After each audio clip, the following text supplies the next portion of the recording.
Welcome to World Area Studies Western Hemisphere Week 6. Hope you are having a good week so far. Remember, when you log in, you should be checking your grades by clicking on the grade tab. Again, if there's a picture, you've turned it in. If there's a score, I've graded it. If this little dash is there, I'm still waiting to grade it. If you have any questions on interpreting that, let me know.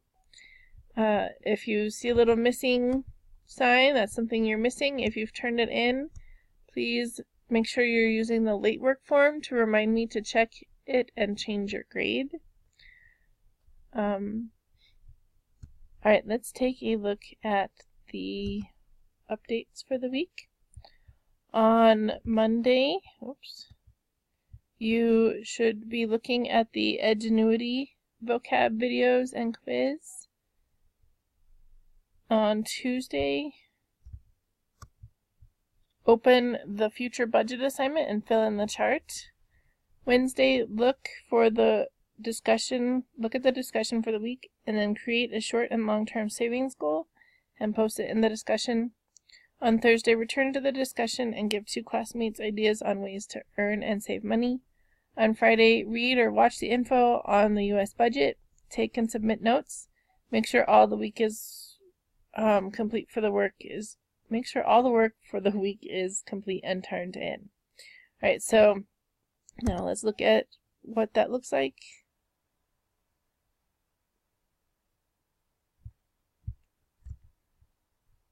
Click on course content. If you wanted to take the government quiz from a couple weeks ago over, you can do this. I'll have the functions one and one from this week up hopefully by tomorrow or by Wednesday. If you then click on Unit 2, Week 6 should take you to where we are in the course. Week 6 overview, Math and Social Studies, who knew? This week we will be looking at financial literacy and looking at it on a personal level. We also look a little more at the financial literacy of the government. We'll be creating a budget and making some goals. Spend some time asking your parents some questions this week to help you out. Be thinking about how individuals make choices that positively or negatively impact their own financial well-being. Alright, so you've got the vocabulary from the Edgenuity format. That's for points. The videos, watching the videos are worth points. And then taking the quiz. Please let me know if you are having trouble with any of these things. Remember, you need to watch the video all the way through for the score to show up. Same with the vocab and probably with the quiz as well. Alright, so then the future budget assignment. You just watched some videos that explained a little about budgets and saving. That doesn't seem like much fun, but as adults it will be a very important skill to have. It can even be a useful tool now. But right now as 6th graders you shouldn't have too much to worry about. And you probably only make some money here or there doing chores or getting birthday money. So for this assignment, we'll pretend that you're now 35 and have a steady job, luckily with no credit card debt, but maybe some student loans. So fill in the future you budget Google Doc and submit it to the Dropbox. Use the link below to see an example, but do your own research. Hint, ask your parents to find your own numbers. So if you click on this, it should take you to the Google Doc. What I want you to do is think about the job that you put last week, either your first choice or your backup plan, as it were. Go to the Bureau of Labor Statistics website and look for that job. This is a pretty fun website. Maybe you'll find even a different job that you want to try. So if you listed teaching, you can choose what kind of teaching, if you want to be kindergarten teacher, elementary teacher, high school, so on. So if you want to be a high school teacher, you click on it and it'll tell you what kind of education you need, to tell whether or not you might have student loans and what those student loans might cost, the average salary per year, and then the year they figured that out. If you don't want to be a teacher, maybe you want to be a chef or a baker, you can find that information out. So play around with that website, and then put the job you chose, the average annual salary that you found on that website, and then divide that number by 12 to get your monthly salary, and then that's the number you're going to subtract all of the rest of these items from. Alright, then after you find out your monthly salary, then divide it, multiply that by 0.25. So if we say our salary is $58,000 per year, divide it by 12 to get our monthly salary, so $4,800 per month. That's pretty cool. Then multiply that by 25%, which is the tax bracket for $58,000. And you're going to pay $1,208 in taxes every year. So you would put that in the tax line. So basically that means you're bringing home around $3,000 to spend for the month. So your take-home pay is roughly $3,625. So after you fill in that 1,000, 1,200, or whatever your percentage is, this is where the questions for your parents come in. Ask your mom or dad how much they're paying for mortgage or rent. If you're not comfortable with giving that answer, you can Google average monthly rent Denver, Colorado, because that's where we live. Or you can use your city, or if we're pretending you're 35, if you want to live somewhere else, Google where you might be living 20 years from now. Alright, so then ask your parents how much they pay for their water bill monthly, how much they pay for their utility bill monthly. These are also things you could probably find by Googling the answer. If you have cable TV or you pay for Netflix or something like that, put that price in here. If you just watch TV over the air, guess what? That's free, but very few people do that anymore. Phone bill, how much your phone costs. That could be cell phone and a landline if you have it. Student loans, that's also something you might want to Google if your parents don't have student loans. If you put your job as something that doesn't have an education where you would be going to college that you would have to pay for, that might be a line that you don't need to fill in. But most of the jobs you all listed require a fair amount of schooling. Health insurance, life insurance, car payment, car insurance.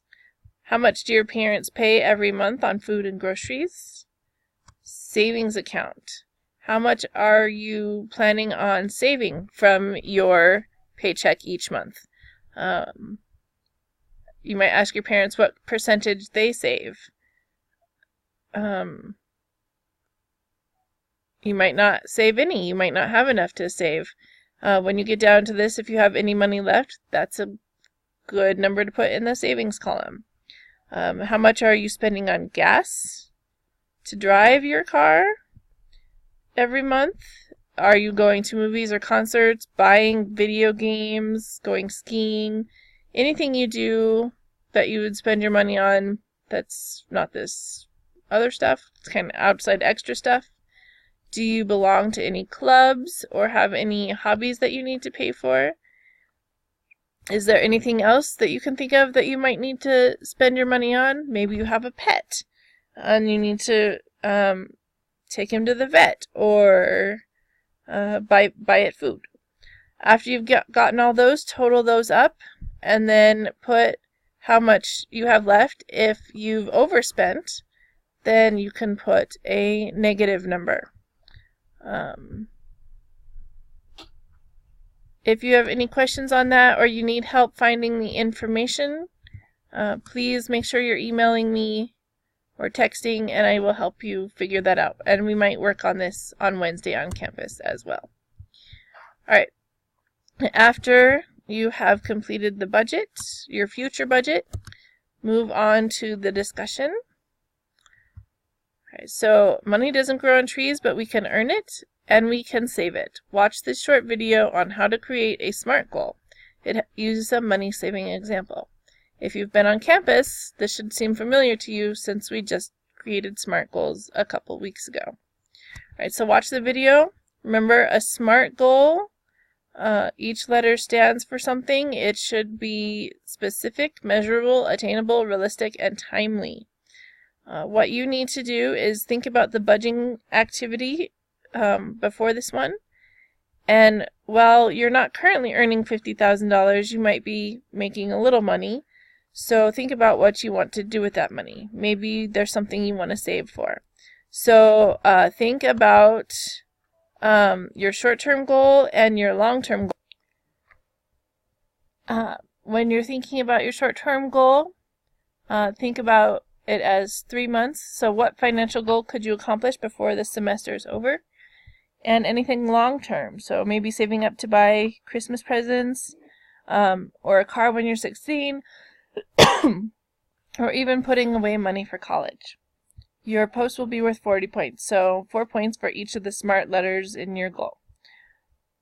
So if you're missing any of these pieces, then you will lose 4 points.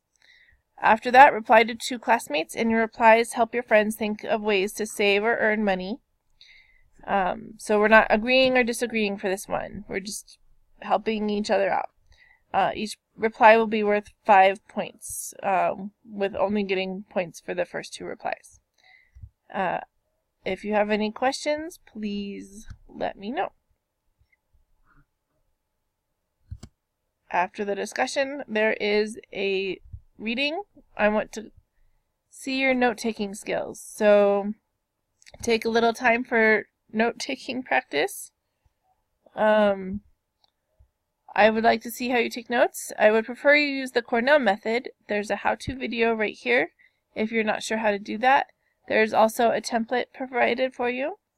If this method is just something you can't wrap your head around, you can take your notes in another fashion. I just need to see you submitting notes. So take notes while you're reading the BBC article, 7 Things Trump's $5 billion spending splurge tells us. Then submit either a Google Doc of your notes or a picture or scan to the Dropbox.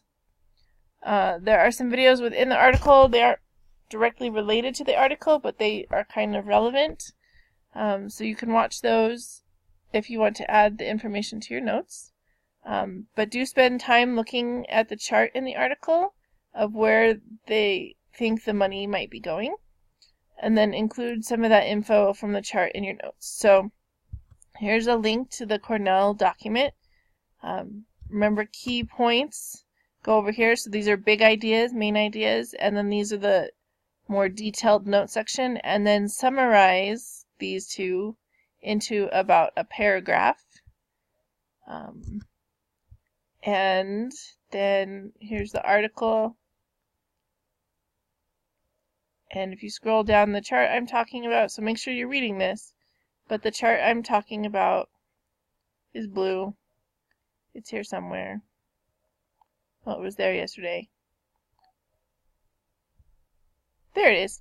Alright, so take a look at this chart about federal spending. This is the already proposed discretionary spending in billions of dollars. So it's also kind of like a graph. A big portion of defense, a little bit smaller portions of these things, and a tiny little bit for the Department of the Interior. So that would be things like the National Park Service. If you have questions on that, please let me know. And I believe that is it for the week.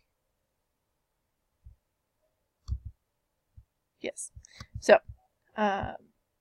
remember my phone number, email address, late work form, right here. And if you are coming to campus, I will see you on Wednesday. If you're going to the candy factory on Thursday, have fun. And that's about it. Have a great week.